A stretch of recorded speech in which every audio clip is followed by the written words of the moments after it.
Olá! Vamos começar nossa análise de hoje com uma ideia bem profunda, a de que os grandes sistemas sociais, como o capitalismo, não operam só lá fora, no mundo. Eles operam, na verdade, aqui dentro, num nível muito pessoal e interno. E para começar a pensar nisso, fica a pergunta: será que o capitalismo é só um sistema econômico ou será que ele também é um sistema psicológico que meio que coloniza as nossas mentes, moldando a forma como a gente pensa, sente e se relaciona? Bom, a nossa exploração vai seguir 5 passos. Primeiro, vamos entender como esse sistema se instala dentro da gente.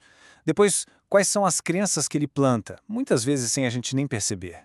Aí vamos ver como nos posicionamos nisso tudo, como isso gera trauma e, por fim, uma ferramenta bem prática para a gente investigar tudo isso.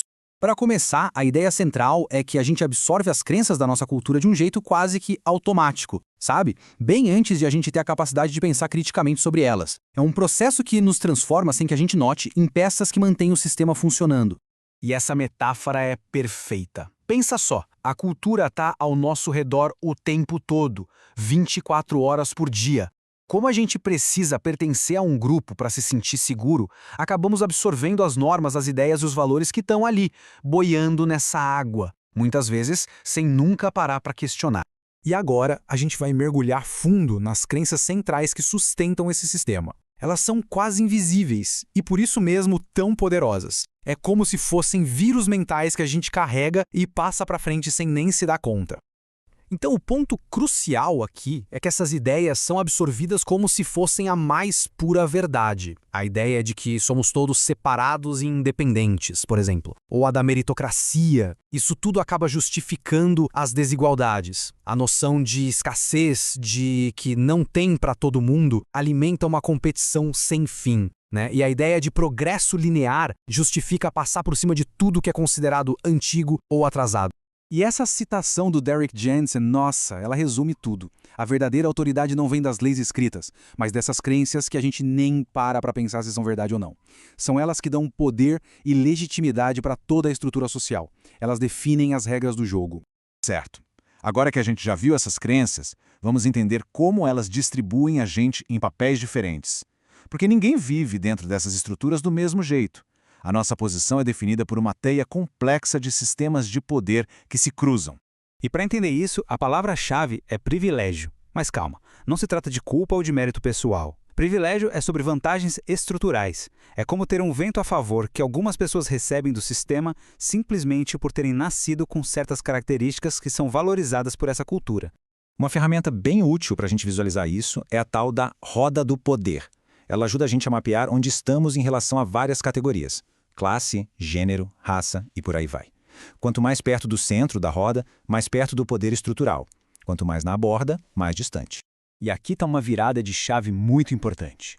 Para analisar nossa posição, a gente precisa mudar o foco, sair da nossa intenção pessoal, aquela coisa do mas eu não tive a intenção de ofender, e olhar para o impacto estrutural. A pergunta passa a ser: qual foi o resultado real da minha ação dentro desse sistema de poder? Porque num campo de jogo que não é nivelado, nenhuma ação é totalmente neutra. E agora, a gente conecta tudo isso com o trauma. Porque a opressão de um sistema não é só uma ideia abstrata, né? Ela vira uma experiência real, sentida no corpo, de forma tanto individual quanto coletiva. Essa definição do Gabor Mata é fantástica para a gente entender isso. O trauma não é o evento em si. É a resposta que acontece dentro da gente.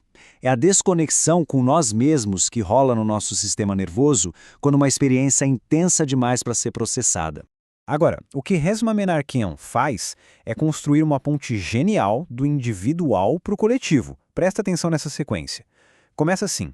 Um trauma que não foi processado numa pessoa, com o tempo, pode simplesmente parecer que é o jeito dela ser, a personalidade dela. Subindo um nível, padrões de trauma que são passados de geração em geração numa família, com o tempo, podem ser vistos só como traços de família. Aquela coisa do na minha família todo mundo é assim, sem que ninguém entenda a dor original que criou aquele padrão. E aqui vem a conclusão, que é muito forte. Quando um trauma coletivo, pensa em coisas como colonização, escravidão, não é curado, os efeitos dele se normalizam. Eles se solidificam e viram o que a gente chama de cultura. A violência, a desconfiança, a dor, tudo isso se torna um padrão aceito, normal. Ok, então, como é que a gente começa a desemaranhar esses padrões dentro de nós? Existe uma ferramenta bem prática que foca no corpo para a gente começar essa investigação e ir além do pensamento racional. Essa prática se chama VIMBAS. É um acrônimo para ajudar a gente a mapear o que está acontecendo por dentro. É tipo um check-in de 6 partes que permite observar nossas reações que não são totalmente conscientes. As vibrações, as imagens que surgem, o significado que a gente cria, os comportamentos instintivos, o afeto, a emoção e a sensação física no corpo. Isso tudo nos leva a uma pergunta final para a reflexão. Usando essas ferramentas para olhar para dentro, que crenças fundamentais, aquelas que talvez nunca tenham sido questionadas, estão silenciosamente dirigindo o jeito como o mundo é percebido e como se age nele? A jornada para futuros diferentes, talvez, comece justamente com essa investigação interna.